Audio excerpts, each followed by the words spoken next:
What's going on, Washington fans? Welcome to the JTFB YouTube channel. We are live to talk about day 2 of free agency. And forgive me if you see me looking up. I got the TV on. And I got my notifications on in case something happens. It happened to us last night. As soon as I got off, we were live last night, guys. As soon as I got off. And as soon as I left the house today, I was like, all right, I'm going to go get something done that I need to do. Then the news breaks. It's just my luck. It's how things go. But I appreciate everyone who was here last night for the stream. It was a great time. We had like 350 people live at one point, which is nuts. Subscribers are going up. Appreciate that. So hit that subscribe button if you haven't already. And then like if you enjoy what you see. And drop your comments. Blow up the chat. Let's get this thing popping. We got a lot to talk about, and I appreciate everyone that stopped by the Bleacher Report stream this morning. They got me league-wide now. I made my homepage debut this morning. That was nuts. You go to BleacherReport.com. I think it's gone now because of all the news that popped. But this morning, I was on the front page of Bleacher Report's website talking about free agency. So that's dope. I appreciate everyone that stopped by, and just the support's been crazy, y'all, and we're not even close to done. Let's see what we got going on. What's going on, Danny? Let's go, Josh. Free agency going crazy for us right now, and we're gonna get into it. We're gonna talk about the signings. We're gonna talk about like the more of the wide view, the bird's eye view of the signings and what I really make out of this.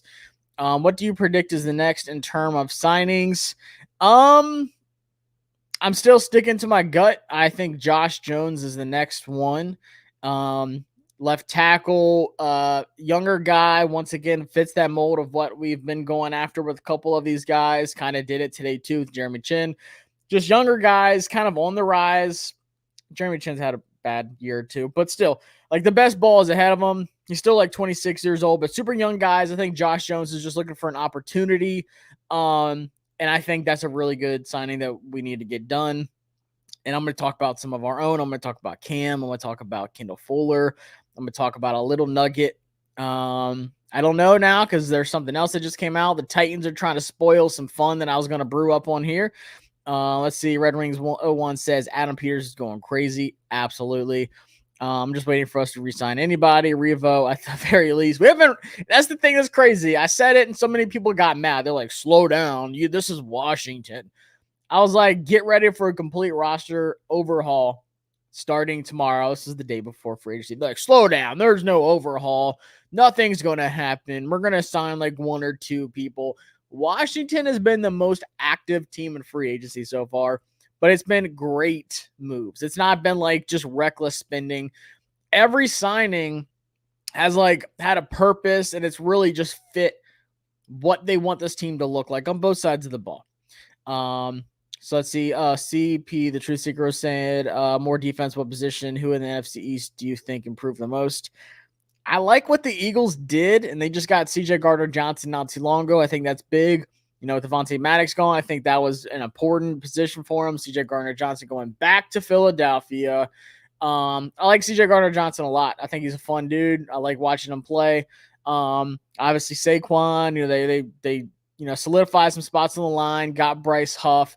They still can trade Sweat or Riddick, and I think that's big. Like, if you can keep one of those guys, cool, but then get draft capital for another one, like, that's a perfect scenario for the Eagles. But I think they had the best one so far. The Cowboys have done nothing except get worse. It's so funny. Shout out to my guy, Tuck. I see him and all these Cowboy fans freaking out on X right now, like, we're not doing anything.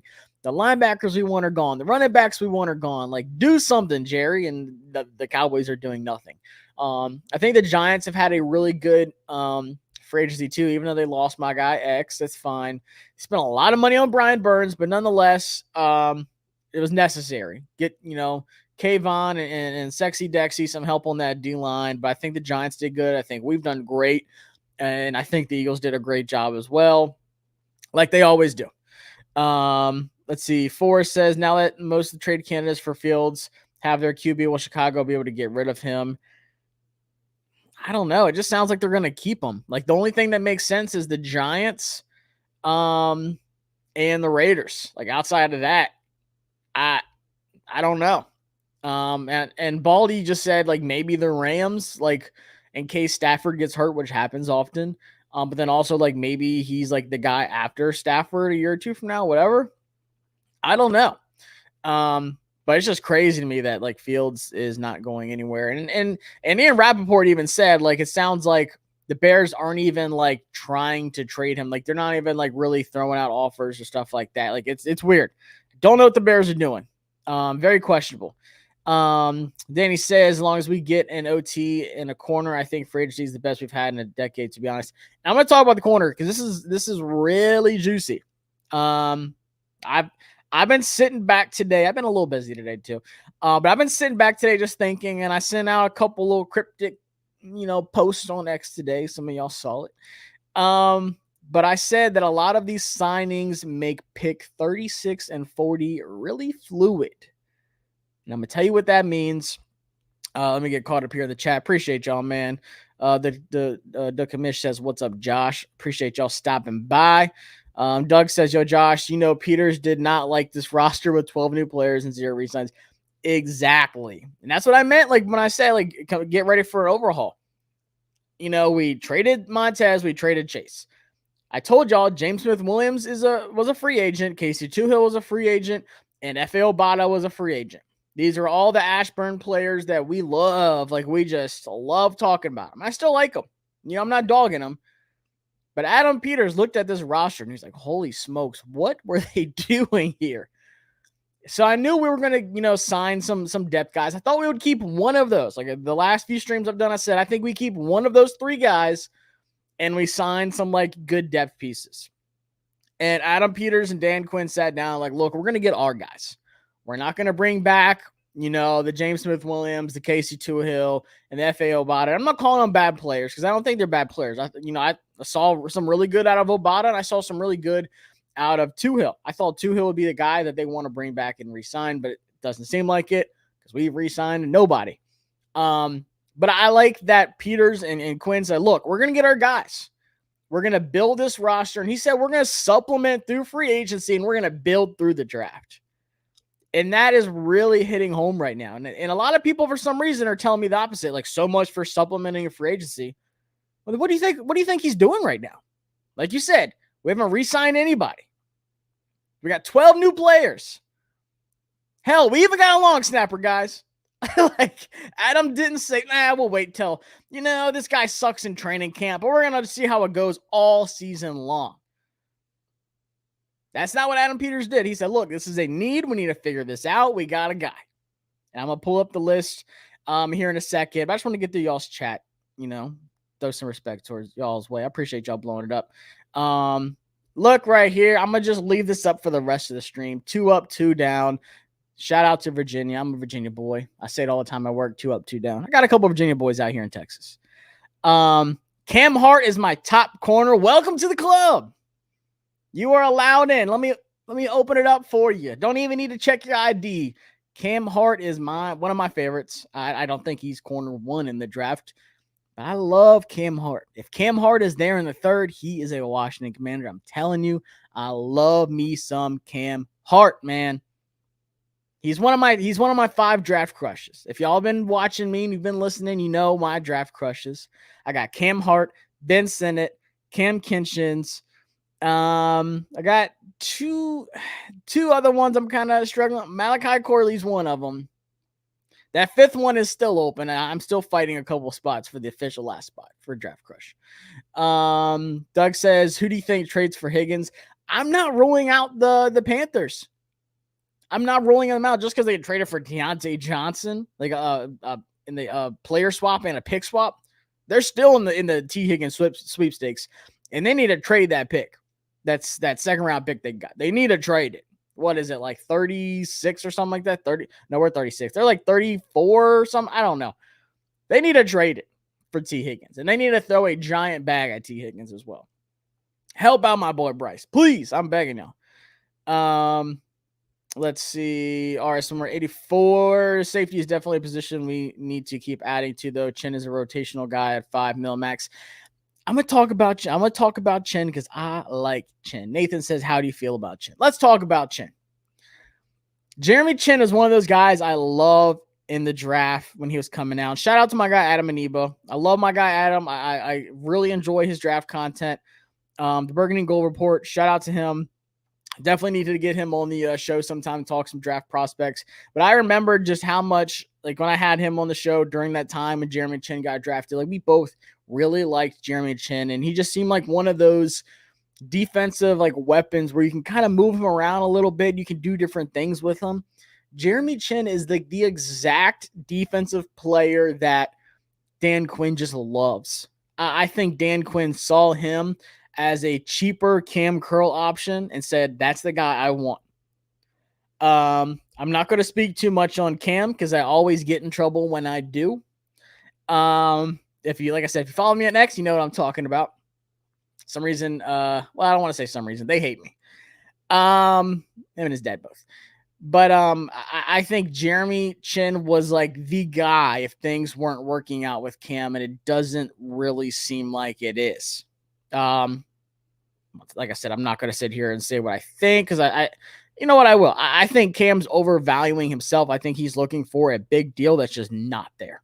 We really see what the safety market's like right now, and it's not what any of us expected. Like, I'm not going to throw a number out there, 15. That's probably what he's looking for, like at a annual rate. But I think realistically it needs to come down to like 11 or 12. And that's a big jump. Like, once again, he thinks he deserves the bag. Go get it. I don't disagree with that. I'll always like, go get what's yours. You balled out as a 7th round pick. If you think you deserve that much or whatever you think you deserve, go get it. But I think from our standpoint, we said, look, if things fall through, we're going after Jeremy Chinn. Like, that's exactly who we want. It's a much cheaper option. I mean, it's a 1-year deal. Exact numbers, I kind of seen it all over the place. Some people said 4.1. Jordan Schultz, shout out to my guy Jordan. He's been killing it. He got these national guys struggling these last 2 days. He's killing it. Shout out to Bleacher Report. He said 5.1. So I don't know if that's like max up to 5.1, like with incentives and stuff like that, but guaranteed like 3 point something. And his contract was like 4.1 is what Tom Pelissero was saying. So that's super cheap. And like I said, this is a younger guy still. The last 2 seasons he's been hurt. Last season he was hurt. The year before that he had a couple injuries. So the last 2 seasons haven't been great. But his first 2 seasons in the league, he was just on fire. Like, he just came on so strong. But then also, like, with that Panthers team, like, it's such a bad, position to be in. And we said it with Brian Burns too, like on defense, you're always down. And their defense is the only thing that ever kept them in games. Like I said, their offense is obviously really bad. They need some help for Bryce. I don't think Bryce is the problem. I think Bryce is going to be good. Saw some really special throws out of Bryce. But, like, their defense, like, geez, man, like, offense is off the field again. Here we go. So it wasn't ideal for any of them. Ryan, Burns, Franco Lavu, and Jeremy Chinn, like all 3 of those guys. I think those 3 are really good players. They just needed a different environment. They needed out. They're like, come get us, please. And it's interesting because Jeremy Chinn and Frankie Lavu both came out and said, well, not like came out and like tweeted it, like, oh, this is where I want to go. But Jordan Schultz said it. Jeremy Chinn had multiple offers, but wanted to join Dan Quinn's defense after seeing his recent success with the Cowboys. And Frankie Lavu had other offers too. The Panthers made a strong push for him late. And he said, no, I'm going to go to Washington. I like what they're building. I like Dan Quinn. I like Joe Witt. I like Adam Peters. If you heard Zach Ertz talk, God, it was this morning. It feels like it was like a week ago with everything happening. Zach Ertz talked this morning, I guess it was. I can't remember what time it was. Everything's just blending in at this point. He was like, look, I like Adam Peters. I like the skill position group. I like what they're building. Obviously, I love Cliff. I like Dan Quinn. Like, I wanted to go here. You hearing that from coaches? You hearing that from players? This is the first free agency period, and I'm sure there's more than just those 2, especially when it comes to Dorrance Armstrong, when it comes to Clelin Ferrell, when it comes to Tyler Biadasz or Austin Eckler. I promised you these guys weren't just like, oh, I got one offer and it's Washington. It looks like I'm headed to Ashburn. I don't think that's the case at all. These guys had multiple offers, multiple choices to make, and they said, I want to go to Washington. So it is refreshing. And I'm telling you guys, I remember like the trade deadline, and I was just looking for some positivity. I said, guys, just wait till off season. It's going to be a different scene. You know, we got Adam Peters as a guys. It's going to be good times. We're going to have a ton of money. We're going to have a ton of draft picks. Coaches are going to want to come here. Players are going to want to come here. It's okay. Like, help is on the way. We just got to get through these last few weeks of the season, and we did it, and now we're here. So enjoy it. But let me pull up some of these moves, and I'll keep getting to some chats real quick. Let's see. What's going on, Greg? Appreciate you stopping by. Forces, I hope that means we get Caleb. I'll talk about if Chicago can't trade Fields, does that mean we will likely be able to trade up for Caleb? No, they're taking Caleb. There's a 99.9% chance that the Bears, are taking Caleb Williams. They're absolutely. There's no way they're going to just run it back with Fields. They can't miss this opportunity on Caleb Williams. They're drafting Caleb. No doubt about it. J Dubs, what's going on? Says just hopping on. Is Cam gone? For sure. Are we done at linebacker? Any chance of Bobby Wagner? I don't think we're done at linebacker. I really thought Willie Gay was a guy that we were looking at. I think there's still some, I don't want to say like lesser value guys, but just really cheap value guys. I'm surprised Josh Uche went for as cheap as he did. It was like 1 year, $3 million, something crazy. Back to the Patriots. But I think we're going to get another linebacker because we just don't have any. Like, we still only have 2 linebackers now, which is awful. I think Bobby Wagner is a possibility. And I'll say this too, how Adam Peters has really built things out over these deals. And I said it, Steve, aka at Air Raid Concepts, cool dude on X, said first year total combined cap hit for Austin Eckler, Dorrance Armstrong, and Frankie Lavu is only 20 mil roughly. I mean, not 20, 12 mil. 12 mil roughly for the first year. That's nuts. And I went back, I told you on the live last night, I swear I predicted between 4 and 5 mil for Dorrance Armstrong that first year. It's exactly what it is. It's like 4.6 or something like that. So 12 mil for those 3 guys in the first year of their contracts. That's nuts. There's a lot of incentive-based contracts. There's a lot of, money pushed towards like that last year of the deal, but there's like an out before that year. So if like you're like, not working, we need to move on from whoever. Let's just say Austin Eckler, 2-year deal worth up to 11.43. That first year is really like 4.5, 5. If you don't like it, like if you don't want to keep them after next year, then like you can get out of it and you're not really eating much dead cap. These are great contracts. Like every single one is like, oh, that actually works out perfectly. Like he built for 2024 to be amazing, to where you can like fill in and once again supplement in free agency all these roster spots that he's having to replace, like the D line, like we saw today, just adding to it. Being able to do that and get as many guys as we have so far, and we're not done. We're going to add some more because we have to. Like, we still need some holes. Like, we have been aggressive with corners. There's been a couple corners we've talked to, been in communication with. Isaiah Oliver was one. I'm blanking right now. There's a couple others that I've heard. And then just like seen on X that we were talking about, like that Washington have some interest in a corner. So we're not done. I think offensive line, I think we add somebody like a Josh Jones. Maybe Jonah Williams. I don't know.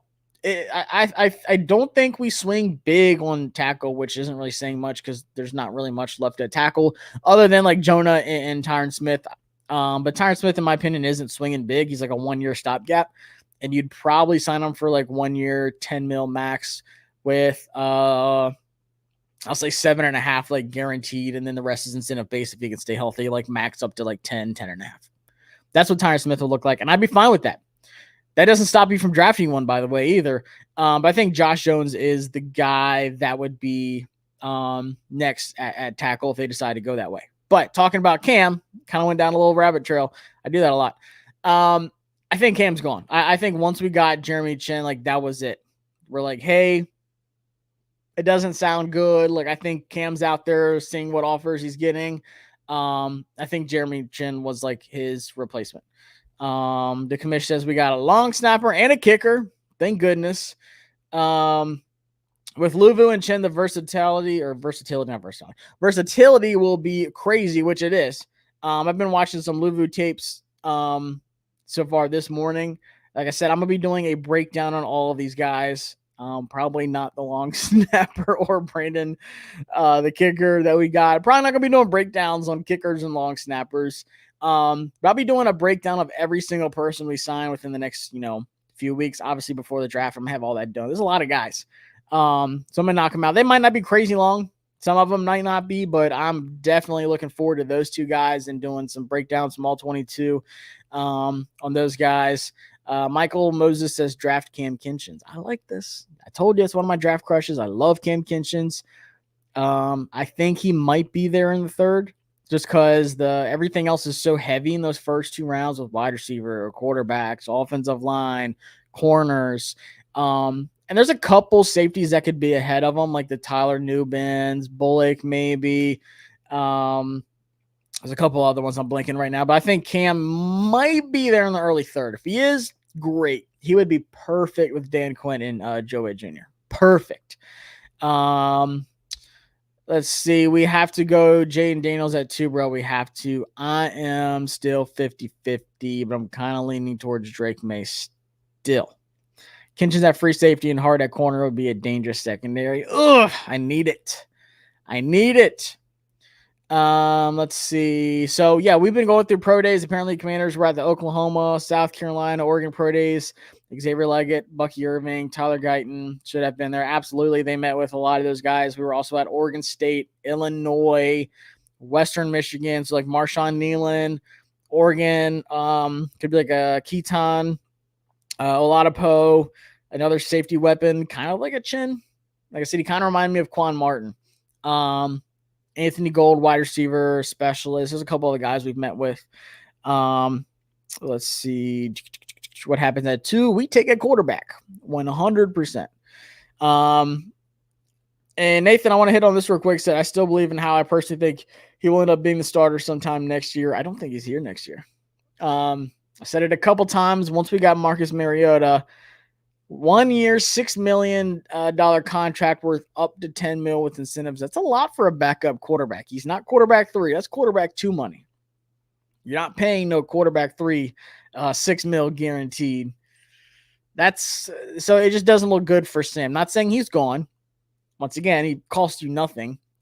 But Mike Garofalo was saying it. I tweeted it out today. I said, look, Mike said, don't be surprised if there are some Sam Howell trade talks. It could happen now. It could happen during the draft. It could happen right after the draft, depending on how things fall for certain teams. Having a really good backup quarterback is so valuable in this league, and they see Sam as a high ceiling backup quarterback that can come in when he needs to, light it up, but it just wouldn't be like a consistent starter, which is fine, is what it is. It looks like Marcus Mariota would be our backup. And I want to say this too. This is something that was talked about so much today, and I'm disappointed in the people that were actually saying this.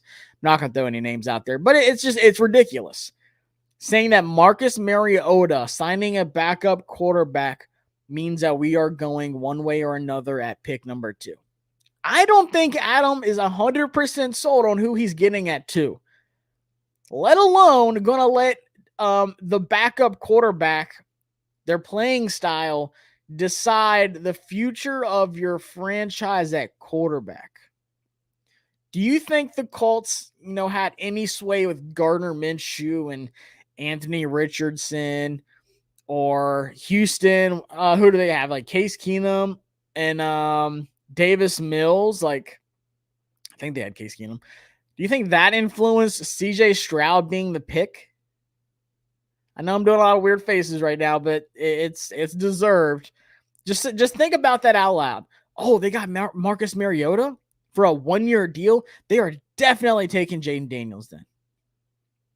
How? What this tells me is, and last night, a couple people said it super late, maybe technically this morning at like midnight, Washington was really close to getting Sam Darnold. Adam Peters loves Sam. He would have loved to have him here. Didn't happen, so Washington kept moving. Boom, this morning we signed Marcus Mariota. Marcus Mariota was with the Eagles last year with our new passing game coordinator, Brian Johnson, who was the offensive coordinator there with the Eagles last year. So in my opinion, that says, look, they're going to have a rookie quarterback who's going to learn things from Marcus Mariota. Appreciate the thumbs up. They're going to learn things from Marcus Mariota. The mental aspect of the offense. So Cliff is going to have his offense. Him and Brian, their passing game coordinator, they're going to work together on this offense. So Marcus Mariota is going to be a step ahead. He's been in so many offenses. He's been through it all. You know, he knows the highs and lows of this league. He's he's just a really positive dude, by the way. I love Marcus. I'm a big Marcus Mariota fan. Do I think he's a great player right now? No, by no means. I don't think he's a starter in this league. I think he's a good backup. But he's going to help out a rookie quarterback who I don't want to say is struggling to learn offense, but he's like the iron. He's going to just wrinkle those things out. Like, oh, you're struggling with this, like the progressions. Let me talk to you. Like, what are you seeing? You know, what's going on? Blah, blah, blah, blah. Those kind of things. I promise you, Marcus Mariota has zero effect on who they drafted number 2. And like I said, I don't think Adam Peters and Dan Quinn and whoever else up there, Bob Myers, whoever, Josh Harris, I don't think anyone knows who's going at 2 yet. You still have plenty of time. The pro days haven't even happened yet for all these teams. And you really think that they are just set in stone who they're going to take at 2? That, in my opinion, is irresponsible. And you have some, like I said, I'm not going to say names, but you have some media guys saying, oh, yeah, they got Marcus Mariota. That means they're going Jaden Daniels. No, it doesn't. And put some respect on Drake May's mobility and his athleticism. Honestly, Drake May plays a little bit more like Marcus Mariota than Jaden Daniels does. Jaden Daniels and Marcus Mariota are different throwers. You can see some similar running styles, maybe a little bit. But if you're talking from a passing standpoint, then Drake May is really, closer to how Marcus Mariota was. Like I said, I don't think he's that good right now. It just doesn't make sense to me. I'm going to skip down here and see what y'all are saying. Jeffrey said, I'm not happy with the Mariota signing. I'm fine with it because it's not like he's starting. Jacoby Brissett left. It is what it is. This is a familiar face for Brian Johnson saying, look, if something absolutely bad happens, he can come in. Like emergency quarterback. He's a backup quarterback. That's what you need. And like I said, it's going to help kind of just ease the process of your rookie quarterback.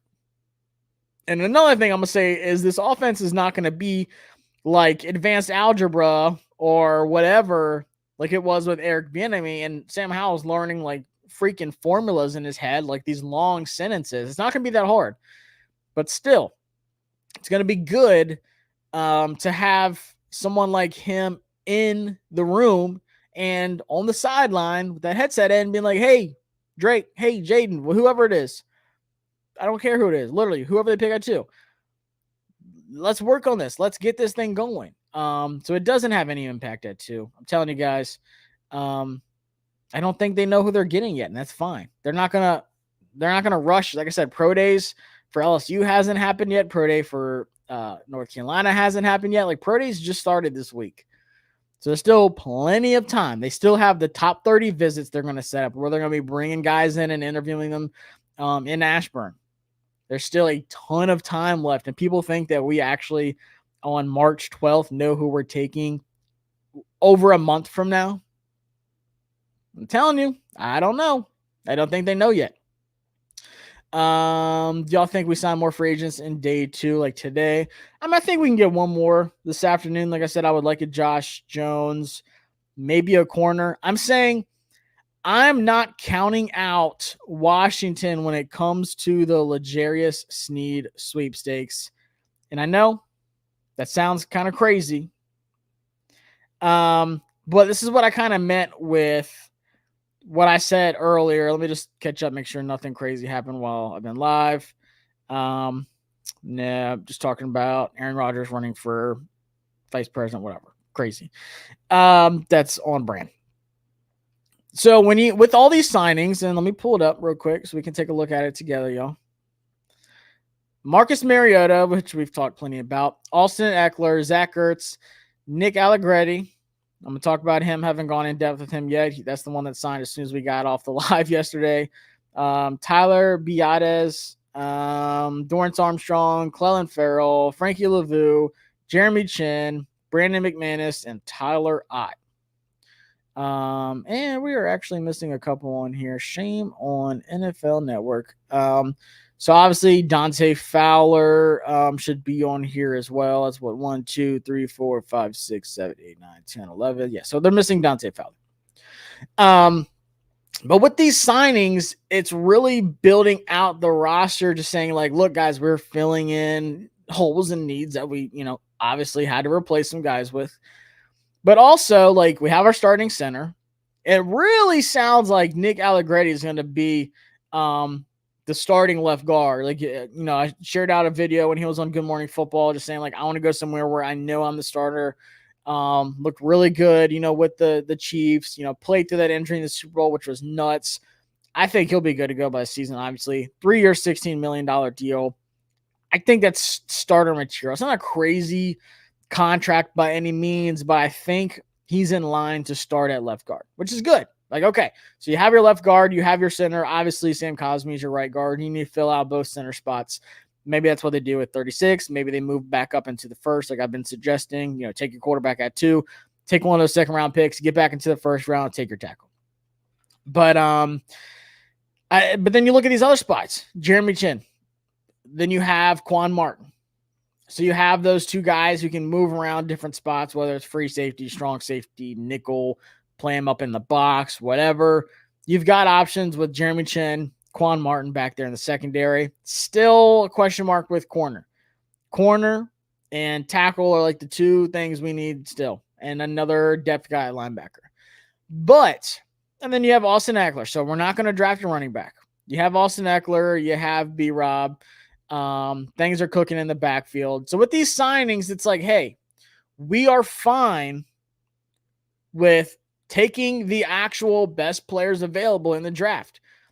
Getting guys who are going to be immediate impacts for us on the team.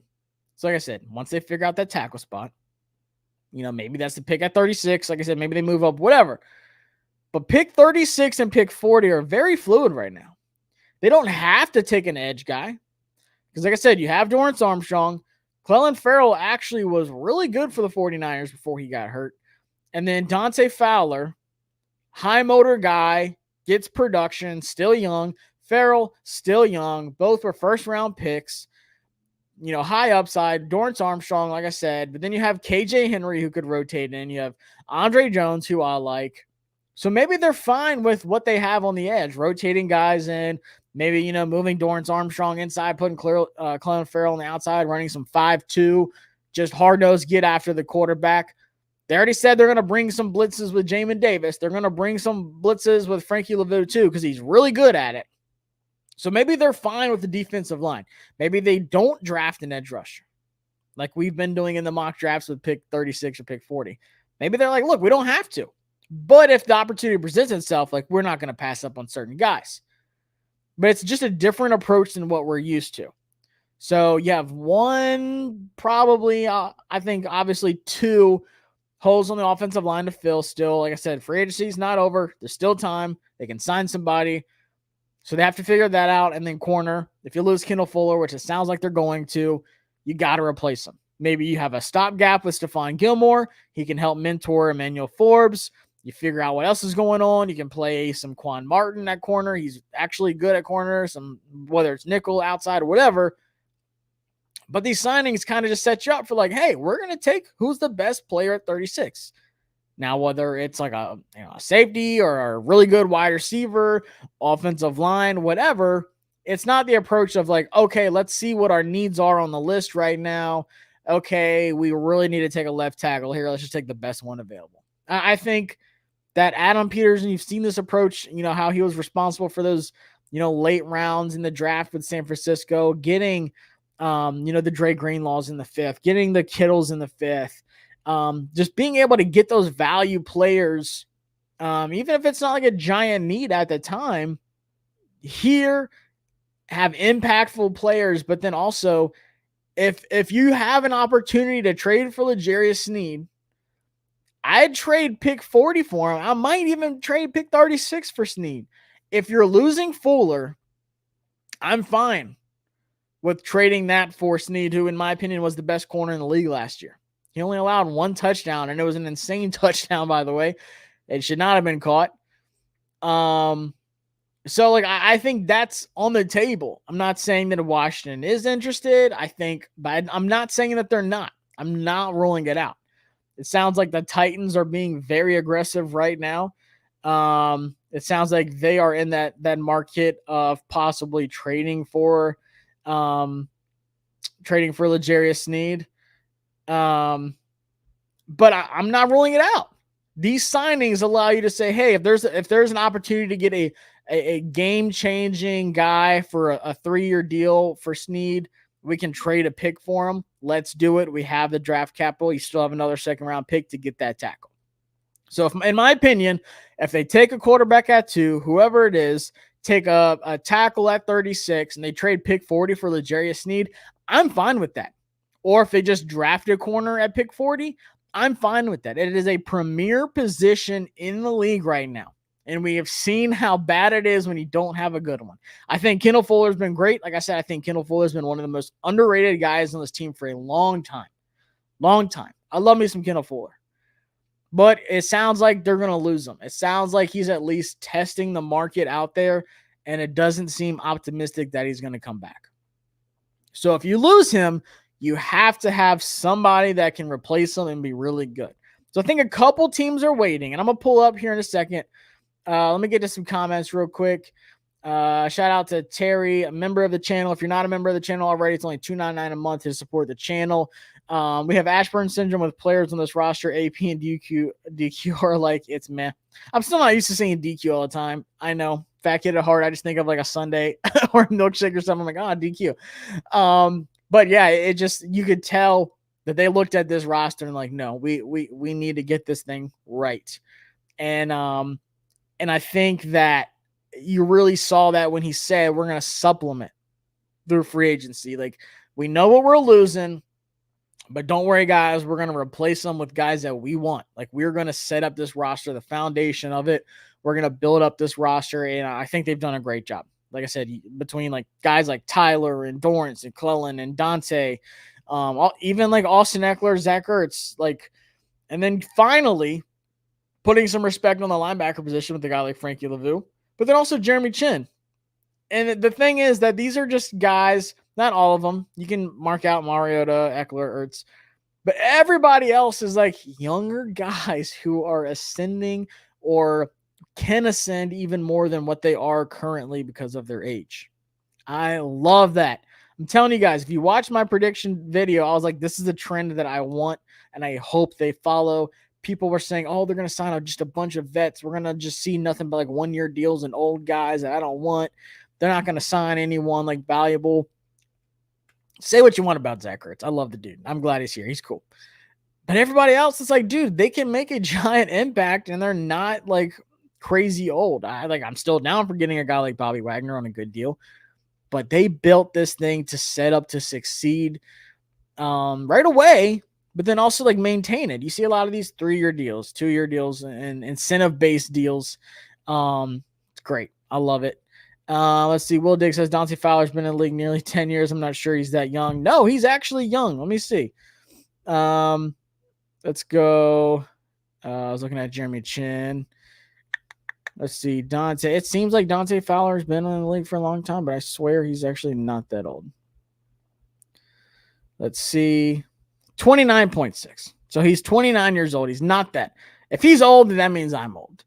I'm freshly 30. He has been in the league for a minute, but he still has plenty. Like, once again, like, it wasn't like he was starting every single down. Like, he's got plenty in the tank left. You look at a snap count every year. Last year he played 271 snaps, 343, 508, 601. It's not like he's just like churning, 1,000 snaps a year out. Now, Clellan Ferrell, he's younger than he's younger than a lot of people realize too. How do you spell this dude's name? I just had it. There he is. He's 26. Like, it seems like he's been in the league for a long time since the Raiders took him at 4th overall, which is crazy. But high upside guy. Like I said, 26 years old, that's not bad. Dante Fowler, we know he's going to be a rotational piece. We know he's going to just come in and produce. And he's produced the last few years too. Like, I'm not mad at all at that pick. And of course, like, people are like, oh, more Cowboy players. Like, Dan Quinn knows this guy. Like, he's going to get some familiar faces. Like, I don't understand like what people didn't, like what they expected him to do. Let's see. He had 5 sacks last year. The year before that, he had 6, 5, 4. He had 15 in 2019. So if you get 5 or 6 sacks out of this guy as like a, 4th, 3rd rotational guy, that's great. Like, that's more than we were getting out of a certain number 2 overall pick. So I'm excited about the D-line, honestly. Like, I think that the edge group is like set to where like they don't have to take somebody, but if somebody's there, then they're not going to pass up on them. But let me see. I was looking at corners. It's like I said, Kendall Fuller is like, I think Snead is like the domino that everyone is waiting on to fall. Obviously, he's a top corner, like I said, in the league last year. And then Kendall Fuller is the other one. So I think I'm telling you, this isn't like some little thing, but I think Washington is at least curious about this Snead situation, because if you have the opportunity to get someone like him, like I said, even if it costs you a 2nd round pick, which is kind of early what came out, like they would do it for a 2nd round pick, I'd trade pick 40 for him. Call me crazy, but a premier corner in a Dan Quinn defense, and you're going to get 3 like solid good years out of them, that's fine with me. Like, we have the money to sign him, and once again, that first year is very favorable. Like, do it. If it's not him, it's probably going to be Stephon Gilmore. Once again, Cowboy connection, veteran guy, was actually not that bad last year. Even though he's like, what, 33, 34, 33 and a half. Like, I wouldn't be mad at it once again, but I think that's like the backup plan. Stephon Gilmore. These things fall through. But outside of him, like, I'm not feeling good about anybody else. Like, the drop off after Stephon Gilmore is crazy. You better draft somebody in the 2nd. If you're losing Kendall Fuller and you're not getting Snead or Gilmore, you better draft somebody in the 2nd. It might have to be pick 36, depending who's there. But it's a really good corner draft. I love the corner draft. But there is no way they're just rolling with Forbes and I'll say maybe Quan Martin, like I said, at corner, if that's what the route they want to go, and like St. Juste. There's no way. Absolutely no way. They've made some inquiries on some corners early in the process, and it sounds like they still are right now. So I'm not ruling it out. Let's see what else we got here. Brent says, I want to ask, now that we have Chinn, do we re-sign Curl and put him at safety or put Fuller there? I don't think either comes back. I don't think Fuller or Curl come back. Tyron Smith is so good when he's on the field. The issue is that he's injury prone. Yes. So like I said, if they sign Tyron Smith, my prediction would be like a 1 year, 7.5 guaranteed, with the upside of maybe 10.5, depending on like playing time. Obviously, another incentive-based contract, maybe 8 guaranteed with like 10.5, 11, max. A 1 year. It would be a 1 year deal though, but that's what I would suggest. Something along that. 2 up, 2 down. So to give up a 3rd for Snead. I don't think the 3rd's not going to get it done, in my opinion. Like I said, dude's phenomenal. The dude was lights out for the Chiefs. But maybe he's going to stay. Michael Turner says, what's your thoughts on us if we trade for Higgins? I'm not against it. Once again, I would trade pick 40 for a guy like T. Higgins, because you really have to think, Terry, he's getting old. Now, I hate to say it, but in NFL wide receiver terms, he's getting old. I think you've got 2 really good seasons left of Terry. Then that 3rd year is kind of like where it starts to decline. So maybe Higgins could be like the young, like next in line guy that really just takes things over. Obviously, we have Jahan. I don't think Curtis Samuel comes back either. I think there's some teams out there kind of, kicking the tires on Curtis. But also, like I said, the wide receiver draft is so good that it's really killing the wide receiver market in free agency, which is good for us because we might be able to bring him back for like nothing if we want to. But Like, I wouldn't be mad. Like, if you can get a premier player, like, I'm never gonna be mad at that. If Adam said, "Hey, we're trading pick 40 for Higgins," I'm like, okay, like, do it. You want a weapon for a rookie, a rookie quarterback? Can you imagine Terry on one side, T. Higgins on another, and Jahan Dotson in the slot? Like, holy smokes, sign me up. Do I think it happens? No, I'd give it like a 5% chance it happens. I think there's a better chance of Snead being a guy we trade for. Let's see. Do you believe Washington needs an upgrade at corner? Kind of just talked about that the last few minutes. Absolutely, yes, they do. Like I said, it sounds like Curl and Fuller could both be gone. So if you lose Fuller, you have to. TJ Tampa will be there in the second. Yes. I think he'd be there at 40. And I would love TJ Tampa. I like him a lot. Like I said, I'm such a big fan of this corner class. It's not getting talked about enough. I think there's guys in the third, fourth round, like Max Melton, Cam Hart, guys that could be starters day one that aren't getting talked about enough. Maybe like a Josh Newton as well. I know that's my boy Surge's favorite corner. He loves him some Josh Newton, but super underrated. I'm going to jump right back into the draft videos, draft streams. Prospects, get some guys on here as well, talk to them, do some interviews as soon as the free agency stuff kind of calms down. But I'm 100% free agency mode right now. Let's see, Connor. Yeah, so he said 18% pressure rate for Fowler, from doing my math right. It was somewhere around there. Like, his pressure rate was super high. Like, when he was on the field, he was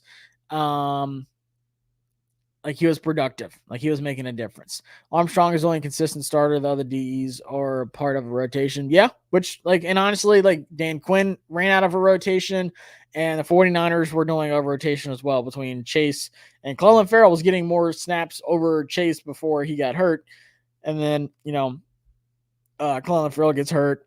Chase looks good in the Super Bowl. Chase has some visits set up with some other teams, Panthers, Saints, and who's the other one? Titans?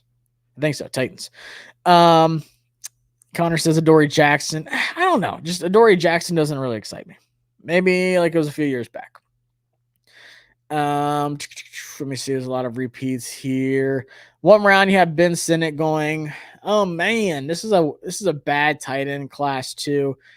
I think JT Sanders is like a middle, late second round guy. I'm not as high on JT Sanders as a lot of people are. I'm just not. I think there's a lot better players at, more important positions than tight end. I think JT goes middle second, late second. I think, in my opinion, Ben Sinnott's the second tight end in the draft. I think he goes middle third, late third, maybe early fourth. It's so hard because he's one of those. I don't want to call him a tweener because he's really good at everything. He's just he's just dynamic. Like I said, you can line him back in at fullback. You can put him in line. You can put him out at the Y. You can do so much with Ben Sinnott. Ben Sinnott is such a Adam Peters kind of guy. I think that, marriage would be perfect. I think he would fit exactly what we want to do here. Even with Zach Ertz, having Ben Sinnott as tight end too would be great. I am praying we get Ben here. If Troy Fautanu falls past in the top 20, honestly, I'd be calling to snap that guy. Plug and play. Yes. Trade up. trade 36 and a pick next year to move up and get him if he's sitting at like 20. Let's see. Kamal Hayden's a guy I just started watching too long ago. Later round guy. I like him out of Tennessee. Jarian Jones out of Florida State. Trey Taylor out of Air Force. Super underrated guys. Jones is kind of popping off a little bit now. He's probably going to be like third round or so. People really like him. Like, his numbers are good. Trey Taylor's a fun watch. Like I said, out of Air Force. There's still some second. Like I said, guys, these signings have really made these pick selections in the draft fluid with what you can do. Whether it's taking a corner, whether it's taking a wide receiver, just taking like who you honestly think is like, that guy is going to be on our team and he's going to be a hell of a player the second he steps on the field. So it's not like, oh man, pick 36. We have to take a left tackle here. We have to. That's what we have to do, guys. This is the mock draft. It's like, hey, that guy should not have, fallen to pick 36, but this draft is so good. We just got a premier corner at pick 36. Like, boom. get them. Now that being said, like we need to figure out the tackle spots, obviously. But 36 and 40, and I love that we have 2 seconds. I love it. Like it just makes things so interesting. That in my opinion is like so intriguing to me right now. Like at pick 2, like I know who they're gonna take, like position wise. Like it's gonna be a quarterback. I don't know who it's gonna be until they announce it, but I know it's gonna be a quarterback. But pick 36 and pick 40, I don't know. I have no idea what they're about to do. So that's like, and honestly, that's more intriguing than pick 2 for me. It's like, okay, it's 2 guys. That's gonna be one of them. But 36 and 40, I'm like, I have no idea. I don't know. It could be anybody. Curtis Samuel has not been signed by anybody. What would you do at right tackle? Ooh, this is a good one. I would re-sign Cornelius Lucas right away. I think he's a good depth guy. Like I said, I would sign Josh Jones for the left side. And honestly, like I want to draft 2 tackles. Like I said, worst case scenario, they can go Tyron Smith and have Josh Jones as like a backup, maybe just double up on that left side just in case Smith gets hurt. Josh Jones can come in and play. And then like everything I've read and like, research wise, like people are high on Josh Jones. People are, saying like he just needs the opportunity to start somewhere. Like he's ready for it. Let me get back to our picks real quick. So like I think I would like to either double up on that side and then just like swing big for the other side. So if it's like, hey, move back up into the first and get a Guyton. So draft your quarterback at 2, trade a second round pick, go get Guyton. Mims is going to be taken high. JC Latham's obviously going to be taken high. Blake Fisher is a guy I like maybe in the 3rd at right tackle. Christian Jones is a guy who's really emerged late from Texas. I think he's like a 4th round pick.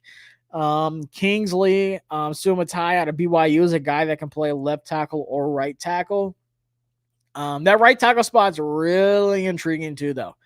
That's like, do they run it with Wiley? I don't think so. I think Wiley stays on the team because there's no reason to cut him. Like financially, doesn't do anything for you. Might as well keep him because he can play guard or tackle.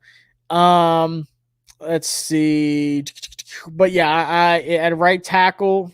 If it depends what they do at left tackle, but I'm fine with like trading up and getting one of the big names. Like I said, Mims and Latham are going to be like top 15 picks for sure, in my opinion. But I think a guy like Tyler Guyton, super athletic, has a little bit of rawness to him. Pause. That just sounds wrong. That can, get even better, but he has everything build wise, like size wise, he's perfect. Athleticism wise, he's perfect. You just need to work out a couple little kinks in his game, easy fixes. Like I'd be fine trading up and getting Guyton. That'd be a great pick. Now the Panthers got Amir Smith-Marset on a 1-year deal. Nothing crazy. What's going on, Logan? Welcome to the stream. We've been live for 55 minutes almost. 54, right at 54 minutes. So I'm gonna wrap it up here soon. I usually go for about an hour. If you're new here, hit the like button, hit that subscribe button as well. And then also, turn on notifications so you get notified every time I do go live. I love when y'all blow up the chat. It's a good time. Jeffrey says he's a big Kendall Fuller fan. Like I said, I love Kendall Fuller. I think fans have not appreciated him the last few years, and I think he's been much better than a lot of people will give him credit for. Brandon Thorne, really good offensive-minded guy. I love watching his videos. Likes Jones as a swing tackle with potential to be a starter. Are you talking about Josh Jones or Christian Jones? Because I talk about both. Christian Jones, like he's in the draft. He's at Texas. I think he would be a good 4th round pick. He's got some upside to him. He's talking about Josh Jones. But yeah, I like Josh Jones too. Like I said, everyone I've talked to and just, like I said, reading guys like Brandon Thorne talking about him, PFF talking about him, just like, dude, he just needs a chance. Like he can start.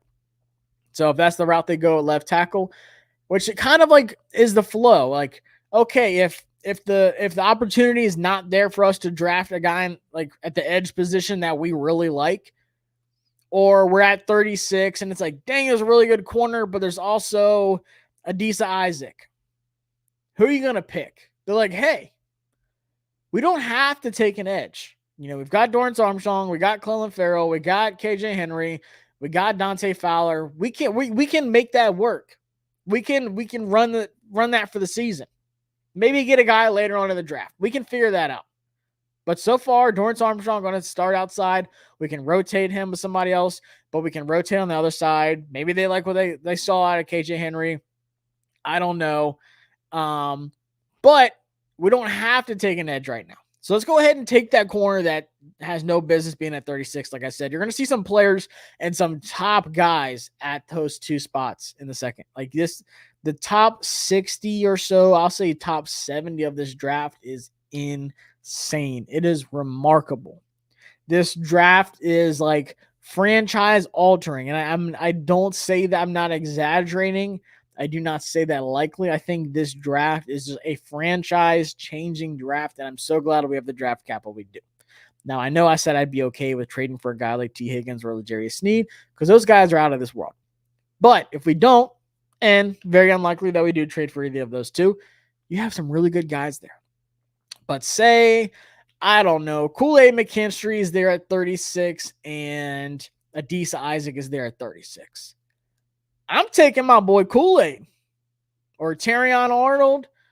I don't know if Cooper DeJean's going to be there, but one of these really good corners, Nate Wiggins, whoever they like. If he's there at 36, they're like, I don't know. We don't have to take an edge here. We're good. Let's take the corner that has a really good upside. That's a first rounder, and here he is in the second. So it's going to be interesting. Like I said, we still have a couple moves to make. I don't think we're done. I think we signed, a couple more.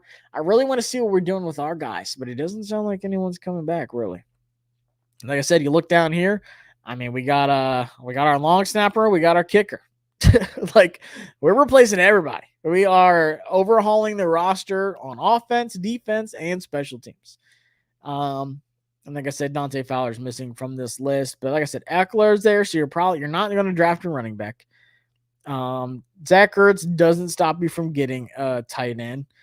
Nick Allegretti doesn't stop you from getting a guard, but also, once again, like, you don't have to draft one because he's expected or, has the upside potential to be the starting left guard. You got your starting center next year. And then, of course, Sam Cosmi's a stud. Let's see. Cameron said, would Marquise Brown make sense in Washington with Cliff Kingsbury's offensive coordinator? Yeah, so I said this on X earlier, and people absolutely hate me because he's small, and everyone wants a really tall wide receiver. I'm not against it. Like, I would love a Brendan Rice. Like, we need another wide receiver. We honestly need 2 wide receivers. Maybe 3 with Curtis Samuel, like, not coming back. But we definitely need 2 wide receivers. I could see us drafting 2 just because, like I said, this draft is really good. Like a Malik Washington, even though he's smarter, but production out the wazoo, and then getting like a Brendan Rice or an Xavier Leggett in the second. So once again, the signings allow you to do whatever you want at 36 and 40, whether it's a really good wide receiver that fell, whether it's Keon Coleman, Xavier Leggett, Malachi Corley, whoever. You can do whatever you want. So that's why I really like these signings. It fills out the roster to where you have like starters. A couple of them though kind of like say like, hey, we can fill out other spots. But with Marquise Brown, he's a deep threat guy. A couple drop issues. Like, is he like the perfect like wide receiver? No. Could he be expensive? Maybe. But the market, like I said, is getting so saturated with how good the draft is. You can sign some valuable and like really good value wide receivers. Maybe they do bring back Curtis Samuel because they realize, hey, Curtis, we're going to keep you here on a really good deal. Like, shout out to the wide receiver draft because they killed the free agent market. It was Mike Evans, it was Michael Pittman, Calvin Ridley, probably going to happen tomorrow. Probably going to go back to the Jaguars or the Patriots. Sounds like that's the 2 teams. But I'm not against Marquise Brown, Hollywood at all. Like I said, he knows his offense, and it's a really good deep threat, which we need. So would he start opposite Terry? Maybe. But also Cliff does a lot of 4 wide receiver sets, even does some 5 wide receiver sets sometimes. So I'm not ruling that out. You really think they're 100% confident in Dyami Brown? No. if they saw the rest of the roster the way they did, something tells me they didn't look at De'Ami Brown and say, like, he's a future guy that we're keeping. Maybe they do, but I don't think it's a guy that they just are gleaming about. Who's been my favorite signing so far? Oh, man, I'm telling you, Frankie Lavu is going to make me get a jersey if he gets out that ugly number. Even if he doesn't, I might have to. But I'm a really big Frankie Lavu fan, and same with Jeremy Chinn. Those are two guys. It's gonna be tough not getting their jersey, but Lavu's definitely up there. First off, the last name's dope. Like I said, I told him, I tweeted at him, I'm like, bro, we gotta get you in that zero. We gotta get you in that zero, son. We can't have you rolling around in these ugly numbers, man. Like, you're gonna be the new Agent Zero. He's been my favorite so far, by a large amount. I would honestly sign Trent Brown, draft Jordan Morgan at 36, TJ Timber at 40, Trotter 67, trade up for 80 for Jerry Jones, draft Javon Foster at 138. Couple things that I love you said. I love Javon Foster. That's one of my sleepers at left tackle. If he's there at 138, absolutely. I love Javon Foster. He's been one of my guys since like November. Trent Brown has a weight problem. Don't know. He's had some weight clauses in his contracts, but definitely interested. I don't know if the Patriots get him back. Jordan Morgan's been my guy at 36. His arms were actually drastically shorter than I thought they were, but his tape's ridiculous. I like his upside. I'm a Jordan Morgan fan, so I'm not against it. I love TJ Tampa. Dan Quinn would adopt TJ Tampa if he could. Like, that's his perfect son of a defensive player. And then Jeremiah Trotter Jr., like, you can't go wrong with him. And Jaron Jones, I talked about a little bit as well. Love him. Do you believe in Chris Rodriguez? Do you think we go another direction? I could see Chris Rodriguez being RB3 on this roster. Like, that's fine. I think they went after Eckler to get that veteran guy on here because we just needed that. Obviously, with B-Rob, hasn't been here long, and Chris Rodriguez was a rookie last year. I like Chris Rodriguez's game, though. I do. I don't think they're going to be harping on, like, oh, who's our running back 3? Like, we have to pay another one or we have to draft another one.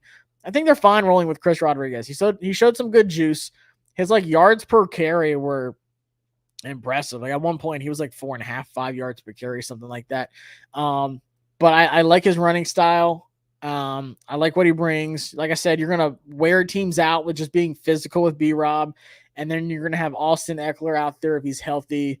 A change of pace guy who's also like a short, muscly, just a stocky guy who's going to run some guys over. But he's elusive. Like, he's not like a track speed guy like a Devon Chan, but he's elusive and he makes people miss and he makes big plays and he scores a lot of touchdowns. So I think Chris Rodriguez is good to stay. Like, I'm good with him being running back 3. And it's not like the traditional like third down running back. That's not what I mean. But I think like depth chart wise, running back 3. Out of all the guys that are Ashburn's free agents, who would you be comfortable with re-signing? Obviously, I would love to get Revo back. I think all of the edge rushing guys, like I talked about, are out. James Smith-Williams, Hill, and Obata. I don't see any of them coming back now. I'd be fine with Fuller. Like I said, I love Fuller. I'd be fine, re-signing him to a 2-year deal. I like I said, it's just, if you lose him, you got to replace him. That's been my big thing the last few days. If you lose Fuller, you better replace him. But other than that, like, I'm not like freaking out over losing anybody like Cam. Like, I'm not worried about that now that we have Jeremy Chinn. Like, and then I was already excited about Quan Martin. And then Derek Forrest is going to be coming back. We can see what, he can do under Dan Quinn now that he's going to be healthy. Jeffrey, I love this. Jahan Dotson's going to have a breakout season. Get your popcorn ready. Yes. Shout out to my guy, Jahan. That's the Penn State helmet over there. Kind of see it behind my shoulder that he signed, covered Penn State for like 2 years. Got to talk with him a good bit. Love me some Jahan. We need some more linebackers, Greg. Absolutely right. I think we're going to sign another like depth linebacker or 2. Let's look at that real quick. I think I talked about that earlier and I never did it. Let's go to linebackers. Whoops, here it is. So this is what we got left. Patrick Queen's obviously gone. We got Lavu, David, Brooks. Brooks won't hurt. I could see Bobby Wagner on like a 1-year deal, super cheap. Somebody just went to, was it David? Yeah, Levante David went back with the Buccaneers. I don't know what Devin White's plan is. If I had to like get anybody, Jerome Baker, Bobby Wagner, Devin White, like I'm fine with those three if you get them on a cheap deal. Denzel Perryman, I'm not bad. I'd be fine with him. Shaq Leonard's, beyond him. Isaiah, one of those tweener guys. I don't know. He's going to be dirt cheap though. But Bobby Wagner on a 1-year deal. Bobby, Lavu, Jamin Davis, sign me up for that. Like, please. Please and thank you. Like, absolutely, I would love that. I think we do sign one more linebacker. And it was funny because everyone's like, oh, Patrick Queen. I'm like, no, we're not going to spend, Lavu money or, more on Queen after we got Frankie. So I knew it was going to be like a 1-year deal kind of guy with Bobby Wagner, maybe Jerome Baker. He's not that old either. He's like, what, 27? He's an option out there. Terrell Dotson's hit or miss. He killed us. But yeah, we definitely need another linebacker. Let's see. I'm going to do a couple more, and then we're going to hop on out of here. It's been about an hour and 10 minutes. And, of course, like I said, it never fails. As soon as I end the live, news is going to break. Do you think we've made signings that will allow us to win games or only compete at best against all teams? This is a loaded question because we obviously still have the draft. But with the coaching staff, and with these signings so far, let me go back so you can just get a visual, representation of what I'm talking about. With these signings, wherever they are, here they are. Like I said, Dante Fowler's not up there, so just imagine him up there as well. I really, and I'm telling you guys, I know I'm optimistic a lot, and I do talk a lot of shit when things are bad. I can get negative real quick. Ask Cam. But I'm being positive because these are great financial deals, but these are also just really good players. You have your vets, your Mariota, your Eckler, your Ertz. But then you have those young guys. Like I said, this has been I've said it so many times. Y'all are sick of me probably saying it. Young guys who are ascending, who are playing their best right now or are ready to play their best and, have that potential like Jeremy Chinn. Lavu hitting his prime right now. Dorrance Armstrong potentially hitting his prime right now. Biadasz, same. Allegretti, he's ready. That's the motto. Allegretti, he ready. And he's like an avid coin collector too. I don't know why, but I think that's super dope. But his name on Instagram is literally like coin collector or something.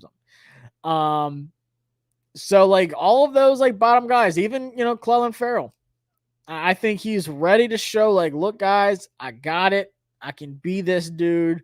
I'm still young. I know as a 4th overall pick, like I'm ready to ball out. Like I said, the 49er fans, I got some friends that cover the 49ers, do some content for them. And they're like, man, we really wanted to keep, Clelin. He looked really good when he was healthy. Like high motor guy. Him and Dante Fowler both super high motor. Dorrance Armstrong, super high motor. Frankie Lavu is as high as a motor as it gets. He's like a V10. Dude is ready to go. Then you've got, like I said, Dorrance Armstrong's like a diesel truck. He's like a F-250, ready to go. So I do honestly really like these moves. I'm not ready to say like, oh, we're playoff bound because like I said, we haven't had the draft yet. I got to see these guys in camp. You know me. I'm going to be, 10 toes down in Ashburn. I'll fly from Austin. Y'all know me. I'm going to be at the draft. I'm going to be staying in Canada. I'm going to be crossing the border, going to the draft in Detroit. I'm going to see the picks. I'm going to talk to the people, and I'm going to break it all down. And then I'm going to go to a training camp. I'm going to go to mini camps. I'm going to get my media credentials this year finally. Shake some hands and ask some questions. And I'm going to give y'all my notes like I do every year. And then I'm going to go to preseason. I'm going to watch these guys play. But I'm telling you, I really like these signings. If I didn't, I'd be like, what the heck? And I'm not going to let a Marcus Mariota ruffle my feathers. Like, once again, I get it. It's a backup quarterback that knows Brian Johnson. Like, why are people so upset about that? That does not upset me at all. It doesn't like get me hype. Like, oh yeah, QB1. No, it's just like, okay, he's a backup quarterback. Let's go draft our guy now. Like, that's fine. But I'm glad you asked this because, like, honestly, I am really excited about this team because I know it's being built the right way. This isn't the Cody Barton, the Andrew Wiley, the William Jackson a couple years back. Like, there's just so many bad moves. Like, moves that were just like, oh, why? What is this? What are we doing? Back then, we were fighting for scraps. We were fighting for leftovers. Now it's like Frankie's like, hey, guys, no offense, but I want to go there. Jeremy Chinn's like, hey, guys, I'm good on all this, but I want to go to Washington. Look what they got cooking. Look at Dan Quinn. So, yes, I do really like the signings. Call me optimistic, but I'm down for it. Timothy says, I'm getting too excited. We're building an actual team. I feel like by the time we get to training camp, we're going to have a solid squad that can compete for what exactly, time will tell. I love that. Am I expecting to make the playoffs the first year? No. Am I saying that we're not capable of? No. These are good guys, but we still got some moves to make. Got to keep Scary Terry. Yes. Luke McCaffrey in the later rounds would be nice. I love Luke McCaffrey. Johnny Wilson is massive, longer wingspan than Calvin Johnson, which is ridiculous. I think his was exactly 7 feet. Calvin was 6'10", which is just nuts. DZ says, hail. What's going on, DZ? Love that cover. Shout out to Lil Uzi Vert, by the way. Love Uzi. Luke McCaffrey isn't bad at 6'2". Hayden Hatten is good at 6'5". Giants overpaid for Burns. Yeah, it's a lot of money. It's like 40-something mil first year, which is nuts. They did the opposite of what we do. They're like, we're going to load up the first few years and just pay you a ton of money. Josh Reynolds is an Adam Peters kind of guy, play outside, and we can move Jahan to slot. Newmark noticed him from the Lions. Yes, not rolling out Josh Reynolds either, but he did have some killer drops in the playoff game. Killer drops. Cameron says, do you believe we're done in free agency and we just wait until the draft? No. I think we sign a couple more guys. I think we sign at least 3-4 more guys. Like, I don't think we're done. Like, we still have a lot of positions to fill out, and we still got money. Like I said, everything that we've done so far in the first, year of these contracts has been really favorable to where we can sign more guys. Do we go after another tight end? I think we draft one. Yes. Is Jordan Morgan tough enough for DQ? Yeah. Jordan Morgan went against a gauntlet of pass rushers. Probably had the hardest assignment all season last year, going against UCLA, Jonah Ellis at Utah, going against Oregon, Braylon Trice at Washington, dude. He went through it. And his best game was against the best pass rushing unit in the entire country with UCLA, with Latu, with the Murphy twins. Like, the dude held his own against the best. Reynolds is also 6'3". He's an Oren Burks. I'm telling you, I gotta get on the Oren Burks train. I gotta do some more research. Shout out to Terry, member of the channel. Always appreciate you coming by on these chats for the live streams. I wonder how the conversation with Martin Mayhew about players he drafted went with AP. It was probably, he was like, man, I tried to tell Ron. I'm with you. I'm with you, Adam. I don't like it. Ron the GM, these are his guys. I was just back here. Probably not taking much blame for it.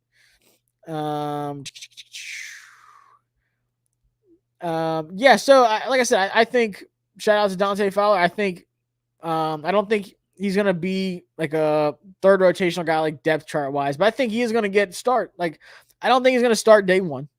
I think he's going to get the opportunity. Absolutely. But that's what I'm saying. That's what I really like about these signings is it's not like you have to draft somebody, especially high now, because worst case, Dan Quinn's like, look, I'm fine starting Dorrance Armstrong, Clelin Ferrell, Dante, whether they're splitting reps, whether one of them starts, one of them doesn't with Ferrell and Fowler. But they're like, look, I'm fine with these guys. I feel great about this. We don't have to draft an edge. Like, they're not pressed to. Once again, if the opportunity presents himself, somebody falls there at pick 36, pick 40 that they love, maybe they'll still draft him. But the signings with Farrell, with Fowler, really makes it intriguing to see what Dan Quinn will do with the line. Because I think Fowler can move inside a little bit. I think Clelin Ferrell can move inside a little bit. I like Fowler, strictly on the outside the most, where you can just pin his ears back and go get the quarterback. I think there'll be times where you see all three of those guys on the field. I think you'll see some 5-2. I think you'll see some Armstrong, Ferrell, Fowler, Payne, and Allen. And then maybe mixing some disguise blitzes, like I said, with Jamin Davis, Lavu, maybe they drop back in coverage, whatever. But I think Dante is going to get some opportunities to pin his ears back and get the quarterback because, like I said, he produces whenever he does. And in my opinion, if you get reps and you produce on those reps, you deserve more reps. That's how I felt with a couple of these guys. I think KJ Henry is an interesting guy once again.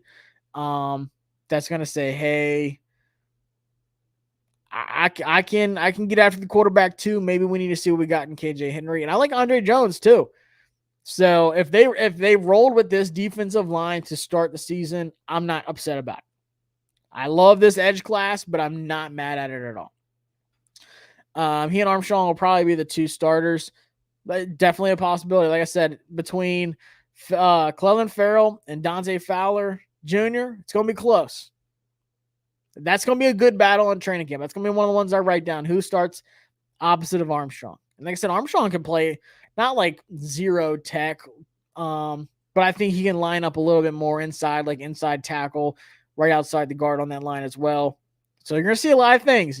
Dan Quinn, you saw what he did with Micah Parsons. You saw what he did with Dorrance Armstrong, mixing some things up. Even Lawrence as well, just kind of moving things around on that D-line. I think Dan Quinn's going to have something cooking up on that D-line. A lot of experience, a lot of upside. These were, highly drafted players. Fowler and Armstrong. I mean, not Armstrong, Farrell both. I think Dan Quinn can unlock some good stuff with them. Obviously, Armstrong and Fowler were already in Dallas with Quinn. They knew what they were getting into. They said, let's go play with Dan Quinn again. He knows how to use this.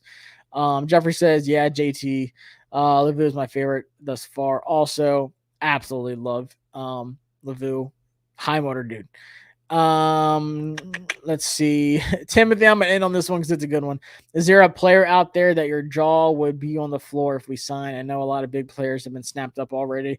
My jaw would hit the floor if we trade a second for L'Jarius Sneed and we sign him. That is the only thing really that would just be like, what? Because nothing else honestly would surprise me. Like I said, a lot of the big ones. I think Danielle Hunter was like the last one where it's like, oh my gosh, like splash wise. But I think Sneed is like the last one that could be like just a big splash. If we did anything with him, I'd be like, holy smokes, this is crazy. Terry says, Joe AP is treating this like an expansion team. Really is, but it's a good one. I like it, y'all. Domo says, I think Farrell definitely starts. It's going to be interesting. They don't have to draft an edge anymore. But also, like, the signings aren't like, okay, if you have some crazy good guy there, 36, 40, whatever it is, the opportunity is still there to do so. But draft the best players available. Draft who you think is going to make a difference on the team, which is what I like to hear. It's no more, we got to fill in. What have we not drafted? We have to, like, pick somebody now. Kind of deal. But I appreciate y'all stopping on. We've been on here for an hour and 20 minutes, which is nuts considering we were live yesterday. I was live this morning on the Bleacher Report app and then going live tonight. I love free agency. I think I slept like 2 hours last night. Tonight, hopefully I sleep more. But I don't think Washington is done. So stay tuned. Follow me on X if you haven't already, at Josh Taylor FB. Subscribe to the channel. Turn on notifications because if something happens, I'm going to jump on here. If it's anything big, Kendall Fuller news comes out. Curl news comes out, I'm going live either right away or if it's like tomorrow, I'll go live tomorrow night or whatever. So I appreciate y'all stopping by. I'll see y'all next time here on the JTFB channel and stay tuned. I don't think Washington's done.